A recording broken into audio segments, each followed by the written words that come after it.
key mentor, which I consider to be the word teacher, was Gerald Freedman, who taught me my craft. I'll never forget, I got up to do a scene and from the play, and I did it, and I thought when it was over, my God, that went well.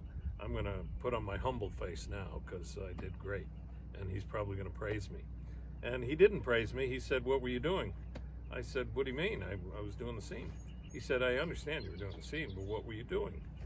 I said, "I don't know. I was doing what the scene, I was just playing the scene." He said, "Could you do it again?" I said, "I think so." He said, "You think so? I'm supposed to hire you to do it 8 times a week because you think so? I don't think I'd hire you." And Bill was pretty fast, and he could get it down to a sentence or a word.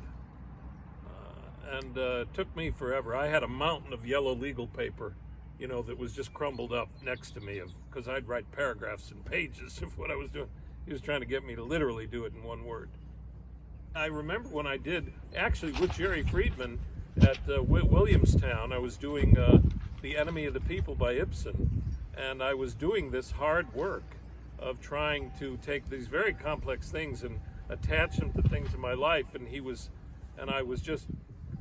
so hard I wasn't able to really do it, and I was in a state of insanity. And then at one point he just stood by me, Jerry. He said, "You've worked so hard." I was in tears in the dressing room floor, and he knelt down next to me. I'll never forget it. And he just passed away about 2 weeks ago. He knelt down on the dressing room floor and he said, "You've worked so hard. I'm here to help you get through this. Whatever you need." Okay, I said, "Thanks." And that's all I needed, was not to feel quite as afraid as I was, that I had company and a believer. The way we met was unbelievable, and it's unbelievable that this man became the man who taught me my craft. What happened was, I was at the University of Kansas doing Indians, the play Indians by Arthur Kopit. We had a good production. We got chosen by the American College Theater Festival, the first time they did it, to go to the Ford's Theater in Washington, D.C. and do this production. So there we were, and afterwards we were told that a famous New York director would come and talk to our cast. So we do the show at the Ford's Theater in Washington, D.C. We got plaques and little awards from the local thing, and now we're in D.C. And we come back on stage, and there's a man sitting in the audience that we're told is this famous New York director named Gerald Freedman. And he begins to talk to us about the work he saw us do. And he said Stacy Keach, who originated the role of Buffalo Bill, was a friend of his, and that Bill Kulke's performance was mesmerizing. And as much as he loved Stacy, it was a far more deep-rooted, memorable, extraordinary piece of work. And then he goes on a little bit about other things, and then he says, "And now I would like to talk about one other actor." And I sort of sit back thinking, like, I bet it's going to be me, and I better put on my humble pie face. And he said, the actor playing the Grand Duke Alexis, he said, "This young man, I think you need training more than anyone else here. You have no craft." You said that? Yeah. I don't remember if he said no craft, but that was what came across. Yeah. That you, of all the people, like 30-some people in the cast, you are someone deeply in need of training. Now, as I get older, and even now at this moment, I would say that he was trying to say that he spotted something in this young man, who was me, that he thought had potential. Needed structure. But had no structure, no Right. craft. And he said, "But you really need to train yourself." And how did you feel hearing that? I was devastated. I was like, I think all the blood drained from my face. I tried to literally disappear out of my skin because I thought I was going to be praised, and I was the only one singled out as needing, So I didn't know how this was how I would deal with it, and I don't remember how it was sort of like the PTSD. I don't remember anybody speaking to me afterward, or I don't remember anything that happened after it. I just remember being devastated. I then end up, sometime after that, going back to the University of Kansas, and other people said, including the chancellor of the university, because I was skipping all my classes to do the plays, I think you should consider going to a professional school, which echoed what this guy said. You know, this guy who was this famous director in New York named Gerald Freedman. So I applied. I applied to Juilliard School and Goodman School. I got into both, to my surprise. I went to Juilliard because it was furthest away from home. And the minute I got there, I kept hearing about this guy, because the way the school would work is you'd have all these technical classes for dance, movement, speech, voice, etc. And but the acting was taught.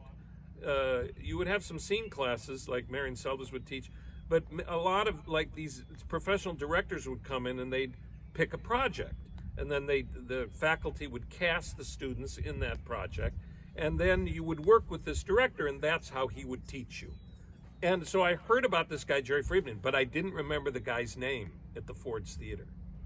I didn't have any memory of the guy's name because this guy annihilated me. Why would I want to remember his name? And but I hear, as from the day I get to Juilliard, this is the guy. He's the teacher. This is the guy you want. Boy, if you get him, you really want to be in his class. You really want to, because that's the guy. That's the guy. That's the guy.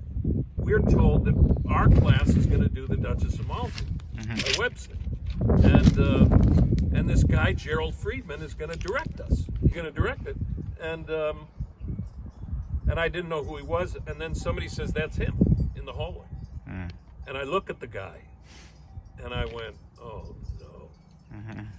Well, I'm never going to be cast in this. Well,